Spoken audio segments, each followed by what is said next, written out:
आदाब, मुल्क की बात में आप सबका इस्तकबाल है। मैं हूं रिजवान खान। आइए सबसे पहले नजर डालेंगे आज की सुर्खियों पर। रफा में हमास ने इजरायली फौज को चटाई धूल, अब तक का किया जबरदस्त हमला, इजरायली फौज हुई बेबस। कठुआ हमले पर सियासत, बीजेपी ने ऑपोजिशन को दिया जवाब, कहा दहशतगर्दों को दिल्ली में बिरयानी खिलाई जाती है। नेपाल में लैंडस्लाइडिंग के सबब बड़ा हादसा, 2 बसें नदी में गिरी, 8 की मौत, 60 से ज्यादा लापता। मानसून से 7 रियासतों में शदीद तबाही, असम में 74 की मौत, यूपी के 20 लाख लोग मुतासिर। आंध्र प्रदेश में इंसानियत हुई शर्मसार, 6ठी 7वीं के बच्चों ने 3री क्लास की लड़की का किया मर्डर। गुजरात में दिखा बेरोजगारी का नया मॉडल, 10 सीटों के लिए इंटरव्यू देने पहुंचे 2000 लोग। इलाहाबाद हाई कोर्ट के वकीलों का एहतजाज, जजों ने माय लॉर्ड कहने से किया इनकार। और केजरीवाल को शराब घोटाले में सुप्रीम कोर्ट से उबूरी जमानत मिलने के बाद भी रिहाई के इम्कान नहीं। फिलिस्तीनी रेसिस्टेंस लड़ाकों ने अलग अलग मोर्चों पर इजरायली फोर्सेस पर अब तक का सबसे जबरदस्त हमला बोला है।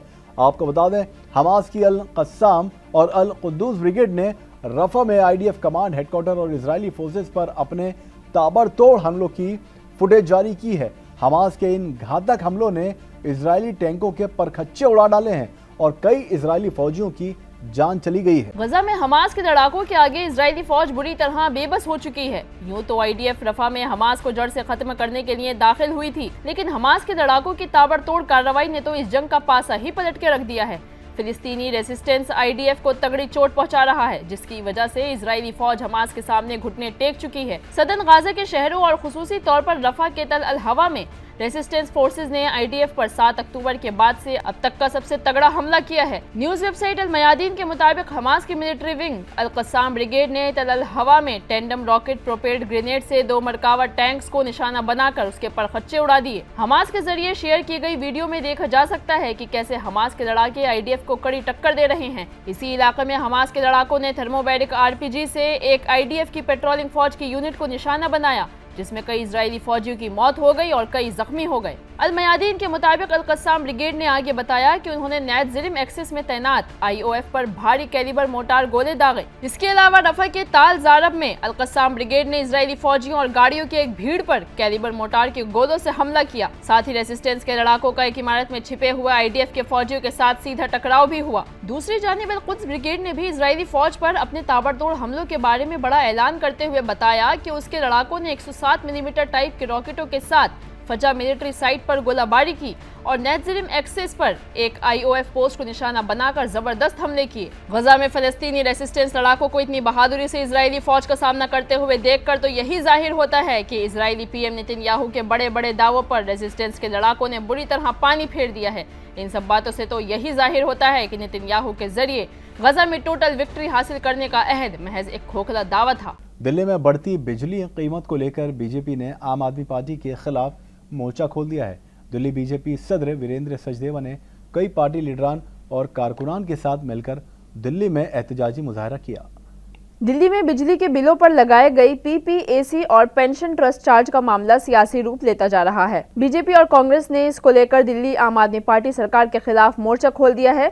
शहीदी पार्क में बीजेपी कारकुनान ने एकजुट होकर एहतजाज किया और सीएम केजरीवाल का इस्तीफा मांगा। वहीं बीजेपी कारकुनान शहीदी पार्क से पैदल मार्च करते हुए दिल्ली सेक्रेटेरिएट भी पहुंचे, जिससे काफी घंटों तक लंबा ट्रैफिक जाम भी लगा रहा। यहां काफी तादाद में ख्वातीन भी इस एहतजाज में शामिल हुई। दिल्ली बीजेपी के रियासती सदर वीरेंद्र सचदेवा की क़यादत में बीजेपी के मेंबरान पार्लियामेंट युगेंद्र चंदौलिया और कमलजीत सहरावत ने भी इस मुजाहिरे में हिस्सा लिया। इस मुजाहिरे में मुख्तलिफ मकामात से मुख्तलिफ महाजों के ओहदेदारान ने भी शिरकत की। बीजेपी कारकुनान ने सीएम केजरीवाल से इस्तीफे का मुतालबा किया। बढ़ते हुए एहतजाज को देखते हुए दिल्ली पुलिस ने बीजेपी सदर वीरेंद्र सचदेवा को भी हिरासत में ले लिया था। आपको बता दें कि इससे कबल दिल्ली की बीजेपी वजीर आतिशी ने बिजली की कीमतों को लेकर अफवाहें फैलाने पर बीजेपी पर तनकीद की थी। उन्होंने ये भी कहा था कि एक तरफ हरियाणा और यूपी में लोगों को इस गर्मी के अंदर भी 8 घंटे बिजली की कटौती का सामना करना पड़ता है और दूसरी तरफ दिल्ली है जहां हम अपने लोगों को मुफ्त बिजली फराहम करते हैं। इस मामले पर दिल्ली बीजेपी युवा मोर्चा के रियासती सदर सागर त्यागी ने कहा कि दिल्ली हुकूमत की नाकाम पॉलिसियों की वजह से दिल्ली के लोगों को बिजली और पानी के भारी बिल अदा करने पड़ रहे हैं। इसके अलावा उन्होंने और क्या कुछ कहा, आइए सुनते हैं। दिल्ली सरकार को काम करना नहीं है। दिल्ली सरकार को अपने अधिकारियों पर और केंद्र सरकार पर 2 ऐसे उन लोगों को मुद्दे मिल गए हैं कि इन लोगों पर आरोप लगाओ और अपनी जान बचाकर पतली गली से निकल जाओ। दिल्ली में आप देखो, जब हम लोग दिल्ली में इतने मतलब 10 सालों से मैं देख रहा हूँ, 10 साल पहले हम लोग टूटी खोलते थे, पानी का गिलास भरते थे और पानी पी लेते थे। तो आज ऐसी क्या स्थिति हो गई है कि जिस दिन से आम आदमी पार्टी सरकार बनी, जल बोर्ड भी घोटाले में चला गया और पीने का पानी भी गंदा होता चला गया। और आज तो ये मुसीबत आ चुकी है कि लोगों को पीने का पानी पीने के लिए नहीं मिल रहा। बिजली पर आप बात कर रहे हो, आज देखो कि क्या हालत है, सरचार्ज बढ़ाए जा रहे हैं, किस तरीके से बिजली मैं कह रहा हूँ कई घंटों के लिए गायब हो रही है। तो अब भी अगर वो केंद्र सरकार पर और अपने अधिकारियों पर इल्ज़ाम लगाएंगे, क्योंकि उनका दामन साफ है और भ्रष्टाचारी को कोई बचा नहीं सकता। सांच को आँच नहीं, देरी भली हो सकती है, लेकिन केजरीवाल को सजा अवश्य होगी, आप देखना। दिल्ली के वजीर आला अरविंद केजरीवाल को शराब घोटाले मामले में सुप्रीम कोर्ट ने उबूरी जमानत दे दी है, लेकिन ईडी की तरफ से उनकी गिरफ्तारी के मामले को सुप्रीम कोर्ट की बड़ी बेंच ने ले लिया है और उसे सौंप दिया गया है। सुप्रीम कोर्ट ने केजरीवाल की गिरफ्तारी को चैलेंज करने वाली अर्जी के मामले को बड़ी बेंच के पास भेज दिया है। अब सुप्रीम कोर्ट की 3 जजों की बेंच केजरीवाल की अर्जी पर सुनवाई करेगी। इस मामले में चीफ जस्टिस 3 जज मुकर्रर करेंगे। बड़ी बेंच के पास मामले की सुनवाई तक केजरीवाल को उबूरी जमानत दी गई है, लेकिन केजरीवाल फिलहाल जेल से बाहर नहीं आ पाएंगे क्योंकि वो अभी भी सीबीआई की कस्टडी में हैं। ऐसे में अभी वो जेल में ही रहेंगे। केजरीवाल के वकील विवेक जैन ने बताया कि सीबीआई मामले में 18 जुलाई को दिल्ली हाईकोर्ट में सुनवाई है। इस मामले में फैसला आने के बाद ही पता चल सकेगा कि क्या केजरीवाल बाहर आएंगे या नहीं। हालांकि केजरीवाल के जेल से बाहर आने के इम्कान ज्यादा हैं। दिल्ली में वाक़ जवाहरलाल नेहरू यूनिवर्सिटी ने अब कुछ नए स्टडी सेंटर कायम किए हैं। हालांकि ये फैसला 29 मई को लिया गया था, लेकिन अब जेएनयू की वीसी ने ऑफिशियली इस बात का ऐलान करते हुए एक सर्कुलर भी जारी किया है। आपको बता दें कि जेएनयू की वीसी ने 3 मराकज़ कायम किए हैं जो हिंदुस्तानी इल्मी निज़ाम को मजबूत करने में विकसित भारत के विजन और मिशन को नाफिज करेंगे। ये रिवायत को जदीदियत, तब्दीली के साथ तसलसल, इलाके के साथ दायरे और हकीकत के साथ अफसाना को मजबूत करने के रास्ते पर ले जाएंगे। आपको बता दें कि बुद्धिज्म, जैन उलूम के मराकज़ के साथ साथ हिंदू स्टडीज़ के लिए भी एक मरकज़ कायम करने के लिए अब जेएनयू तैयार है। एक सरकारी नोटिफिकेशन के मुताबिक ये तीनों नए मराकज़ स्कूल ऑफ संस्कृत और इंडिक स्टडीज़ का हिस्सा होंगे। इसी के साथ ही आपको ये भी बता दें कि दिल्ली यूनिवर्सिटी में भी गुज़िश्ता साल हिंदू स्टडीज़ का एक सेंटर कायम किया गया था, जिसमें अब तलबा मास्टर्स की डिग्री भी हासिल कर सकते हैं। इसके अलावा दिल्ली यूनिवर्सिटी ने इस साल मार्च में ही बुद्धिस्ट स्टडीज़ का भी सेंटर कायम किया था, जिसे मरकजी हुकूमत की जानिब से 35 करोड़ रुपए की लागत के साथ ही मंजूरी भी मिल गई थी। जम्मू कश्मीर के कठुआ में 8 जुलाई को हुए दहशतगर्दाना हमले पर नेशनल कॉन्फ्रेंस के लीडर उमर अब्दुल्ला ने बीजेपी को घेरा था। उन्होंने अटैक के लिए मरकजी हुकूमत की लापरवाही को जिम्मेदार ठहराया था और कहा था कि बालाकोट एयर स्ट्राइक और दफ़ा 370 हटाने के बावजूद दहशतगर्दाना हमले नहीं रुक रहे हैं। अब इस मामले पर बीजेपी का भी जवाब सामने आया है। बीजेपी के कौमी जनरल सेक्रेटरी दुष्यंत गौतम ने यूपीए के दौरे हुकूमत में होने वाली दहशतगर्दाना हमलों का जिक्र किया और कहा कि हमने वो कश्मीर भी देखा है जिसमें दहशतगर्दों को दिल्ली में बिठाकर बिरयानी खिलाई गई थी। जब बच्चों के हाथ में पत्थर हुआ करते थे, फौजियों को मारने का काम किया जाता था, गैर मुस्लिमों को चुन चुन कर मारा जाता था, उन्हें माइग्रेशन करने के लिए मजबूर किया जाता था, स्कूलों में आग लगाई जाती थी और आज 370 हटने के बाद से कश्मीर तरक्की की राह पर गामजन है। उन्होंने मजीद कहा कि उन लोगों को कश्मीरी अवाम से कोई लगाव नहीं है और इसी वजह से अवाम ने उन्हें मुस्तरद कर दिया है। दुष्यंत गौतम ने इस हवाले से क्या कुछ कहा, वो सुनने से पहले उमर अब्दुल्ला ने बीजेपी पर निशाना साधते हुए क्या कहा था, आइए वो सुनते हैं। हमने बार बार कहा है कि मिलिटेंसी का 370 से कोई लेन देन नहीं था, हटाने से भी मिलिटेंसी पे कोई खास असर नहीं पड़ेगा और ये साबित हुआ है। ये लोग लापरवाही कर रहे हैं, ये लोग अपने काम के तरफ ध्यान ही नहीं दे रहे हैं, बाकी चीज़ों में लगे हुए हैं। आपके जो आला अफसर हैं उनको काम के तरफ कोई ध्यान नहीं है, उनको हालात को सुधारने में जो रोल अदा करना चाहिए वो कर नहीं रहे हैं। हालात जो हैं दिन ब दिन और ज़्यादा ख़राब होते जा रहे हैं। इसके लिए कसूरवार कौन है? जब एक तरफ से जब हमारी हुकूमत थी, हमारी हुकूमत को इन चीज़ों के लिए कसूरवार ठहराया जाता था। ठीक है ना, अगर उन हमलों के लिए हम कसूरवार थे तो आज जो हमले हो रहे हैं उनके लिए कौन कसूरवार है? जाहिर सी बात है ये लोग हैं। मुल्क भर की कई रियासतों में बारिश ने जमकर तबाही मचाई हुई है। रहमत की बारिश की जगह कई रियासतों में यह लोगों के लिए जहमत बन गई है। हालांकि दिल्ली, हरियाणा, पंजाब और राजस्थान के शहरों में अभी भी गर्मी से लोग बेहाल हैं, लेकिन यूपी, उत्तराखंड, बिहार और हिमाचल और नॉर्थ ईस्ट मानसून से बुरी तरह मुतासिर हुआ है। आपको बता दें कि तेज बारिश की वजह से नेपाल यूपी बॉर्डर के करीब 7 जिलों में सैलाबी सूरत हाल है। पीलीभीत, लखीमपुर खीरी, बहराइच, श्रावस्ती, बलरामपुर, सिद्धार्थनगर और महराजगंज के करीब 800 गांव में सैलाबी सूरत हाल से 20 लाख से ज्यादा लोग मुतासिर हुए हैं। और एनडीआरएफ और एसडीआरएफ की टीमें लगातार रेस्क्यू ऑपरेशन में लगी हुई हैं। यूपी की कई नदियां उफान पर हैं। दिल्ली लखनऊ हाईवे पर शाहजहांपुर में करीब 2 से 3 फीट का पानी भर गया, जिसकी वजह से हाईवे के एक हिस्से को बंद कर दिया गया। उधर मुंबई में देर रात और सुबह तेज बारिश की वजह से सड़कों और रेलवे ट्रैक पर पानी भर गया। इंडिगो एयरलाइंस ने भी एडवाइजरी जारी करते हुए कहा कि फ्लाइट्स के टेक ऑफ में देरी हो सकती है या फिर उनको रद्द किया जा सकता है।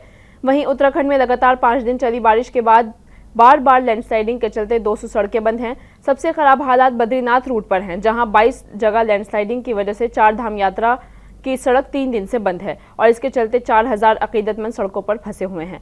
आईएमडी के मुताबिक आज भी 7 रियासतों में भारी बारिश का अलर्ट जारी किया हुआ है। उधर नॉर्थ ईस्ट में भी बारिश अपने साथ तबाही लेकर पहुंची है और अब तक सैलाब लैंडस्लाइडिंग की वजह से तकरीबन 17 लाख लोग मुतासिर हुए हैं और 74 लोगों की जान चली गई है। नेपाल में भारी बारिश के बीच आज सुबह एक खौफनाक हादसा पेश आया।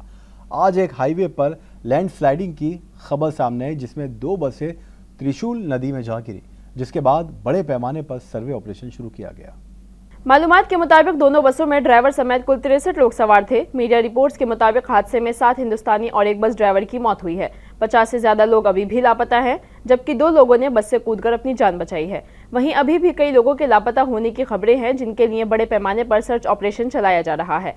आपको बता दें कि यह हादसा सेंट्रल नेपाल में मदन अशरत हाईवे पर सुबह करीब 3:30 पर हुआ। लगातार बारिश और पानी के तेज बहाव के चलते भी सर्च ऑपरेशन में दिक्कतों का सामना करना पड़ रहा है। नेपाल के वजीर आजम पुष्प कमल दहल ने भी इस हादसे पर दुख का इजहार किया।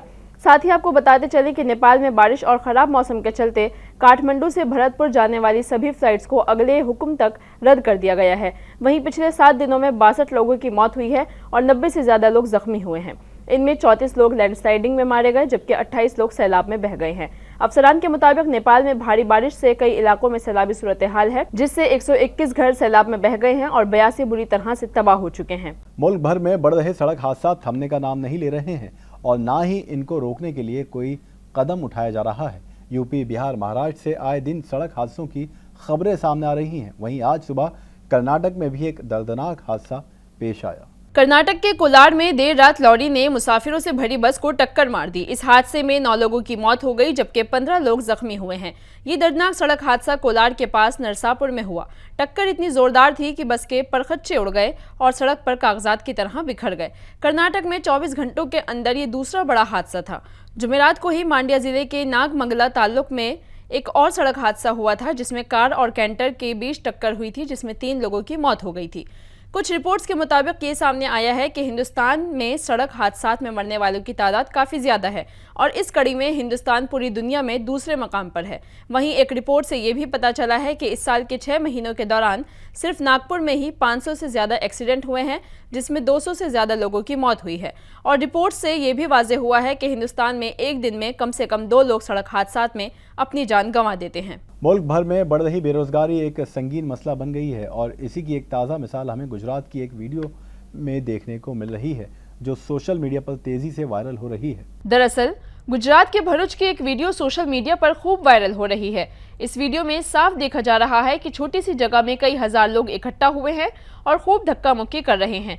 भीड़ इतनी ज्यादा थी कि वहां लगी स्टील की रेलिंग भी पहले तो टेढ़ी हुई और फिर लोगों का वजन सहन ना करते हुए गिर गई और कुछ लोग भी उसके साथ नीचे आ गिरे। आपको बता दें कि दरअसल ये भीड़ एक होटल में रखे गए इंटरव्यू के दौरान जुटी थी। ये इंटरव्यू थर्मैक्स कंपनी के अंकलेश्वर के लॉर्ड्स प्लाजा होटल में रखा गया था।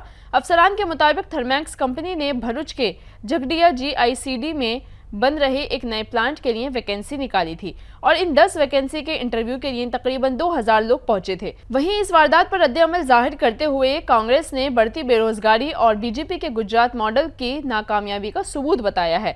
कांग्रेस ने एक्स पर पोस्ट में कहा कि वीडियो ने पार्टी के गुजरात मॉडल को उजागर कर दिया है। कांग्रेस ने कहा कि बीजेपी इस बेरोजगारी मॉडल को पूरे देश पर थोप रही है। कांग्रेस के इस पोस्ट के जवाब में भरूच के बीजेपी MP ने इस वारदात का इल्जाम कंपनी के सर डालते हुए कहा कि ये सारी गलती कंपनी की है, उन्हें एक साथ इतने सारे एम्प्लॉइज को इंटरव्यू के लिए नहीं बुलाना चाहिए था। आंध्र प्रदेश के नांदयाल जिले से एक हैरानकुन खबर सामने आई है, जिसने सबके रोंगटे खड़े कर दिए हैं। जिले के एक स्कूल में एक तीसरी क्लास की बच्ची के साथ गलत काम कर उसका मर्डर कर दिया है। दरअसल आंध्र प्रदेश के नंदयाल जिले में तीसरी क्लास में पढ़ने वाली लड़की के साथ इज्तिमाई असमत दरी और कत्ल का मामला सामने आया है। पुलिस ने स्कूल से ताल्लुक रखने वाले 3 नाबालिग तालिबे इल्मों को मुजरिम करार दिया। बताया जा रहा है कि लड़की की उम्र 8 साल थी। वहीं मुलजिम 2 लड़कों की उम्रें 12 साल हैं और दोनों छठी जमात में पढ़ते हैं। तीसरे मुलजिम की उम्र 13 साल है जो 7वीं जमात का तालिबे इल्म है। पुलिस के मुताबिक वाक़े के वक्त लड़की पगडियाला के एक पार्क में खेल रही थी। इसी दौरान मुलजिम तालिबे इल्मों ने उसे खेलने के बहाने सुनसान जगह पर ले गए और इस वारदात को अंजाम दिया। इस खौफ से कि वो बच्ची अपने वालिदैन को इस वाक़े के बारे में बता देगी, मुलजिमान बच्चों ने उसे कत्ल करके लाश करीबी नहर में फेंक दी और मौके से फरार हो गए। इब्तिदाई तौर पर पुलिस को भी मुलजिमान के बारे में इल्म नहीं था, जिसके बाद स्निफर कुत्तों की मदद ली गई और इस दौरान गांव में रहने वाले 3 नाबालिग लड़कों का रवैया नामुनासिब नजर आया, जिसके बाद तीनों में से एक मुलजिम ने एतराफ़ जुर्म भी कर लिया। एतराफ़ जुर्म करने के बाद मजीद 2 लोगों को भी गिरफ्तार कर लिया गया। इस वाक़े के 5 दिन गुजरने के बावजूद भी अभी तक बच्ची की लाश नहीं मिली है और उसके लिए SDRF की टीमें मुसलसल सर्च ऑपरेशन कर रही हैं। इस साल की सबसे बड़ी और सबसे ज़्यादा फंक्शन वाली शादी आज यानी 12 जुलाई को हुई है। ये वो दिन है जब आनंद अंबानी और राधिका मर्चेंट 7 जन्मों के बंधन में बंध गए हैं। जामनगर से इटली तक हुई इस शादी की धूम के बाद आज जियो सेंटर में मुकेश अंबानी के बेटे की शादी हुई, जिसमें दुनिया भर की मशहूर शख्सियतों ने शिरकत की। बड़े पैमाने पर मुनक्किद होने वाली इस शादी में हिंदुस्तान और बैरून मुल्क से VVIP मेहमान शिरकत कर रहे हैं। शादी की तमाम तैयारियां मुकम्मल कर ली गई हैं। इंटीरियर दुल्हन की तरह तैयार है। अनंत राधिका की शादी की तकरीबात 14 जुलाई तक जारी रहेंगी। कार्दिशियन बहनों समेत कई बॉलीवुड और बैनुल अक़वामी मशहूर शख्सियात इस साल की सबसे बड़ी शादी के गवाह बनेंगे। WWE के साबिक रेसलर जॉन सीना भी अनंत राधिका की तकरीब का हिस्सा बनने के लिए मुंबई पहुंच गए हैं। अंतिरिया तमाम मेहमानों का इस्तकबाल करने के लिए तैयार है। तजुर्बाकार सियासतदान लालू यादव अनंत अंबानी और राधिका मर्चेंट की शाही शादी में शिरकत के लिए भी पहुंचे हैं। उनके बेटे तेजस्वी यादव को भी लालू के साथ देखा गया। अनंत अंबानी और राधिका मर्चेंट की शादी में बैनुल अक़वामी मशहूर शख्सियात इतालवी टेक्सटाइल एजाज, लोरो पियाना, रेंजी फैमिली, बिल्टन फैमिली, साबिक बरतानवी वजीर आजम शादी में शिरकत करेंगे। शाही शादी में Priyanka Chopra, Nick Jonas, Boris Johnson, Kardashian, Shahrukh Khan भी पहुंच गए हैं। शादी में खेल, सियासत और तफरीह की दुनिया के कई मशहूर शख्सियातों ने पहुंचकर शिरकत की और नए जोड़े को अपनी दुआओं से भी नवाजा। उत्तर प्रदेश के प्रयागराज में इलाहाबाद हाईकोर्ट के वकील हड़ताल पर बैठे हुए हैं और ये हड़ताल कई दिनों से जारी है।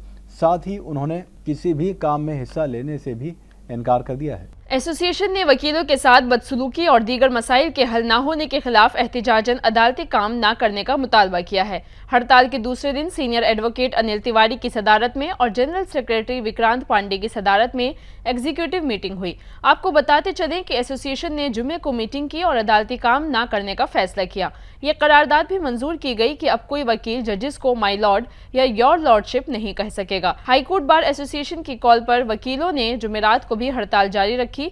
एसोसिएशन की जानिब से तश्कील दी गई टीमें हाईकोर्ट के दाखिली दरवाजे पर पहुंची और वकीलों से अपील की कि वो अदालती काम में हिस्सा ना लें।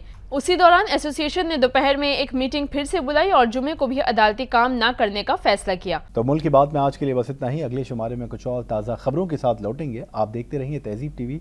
आदाब।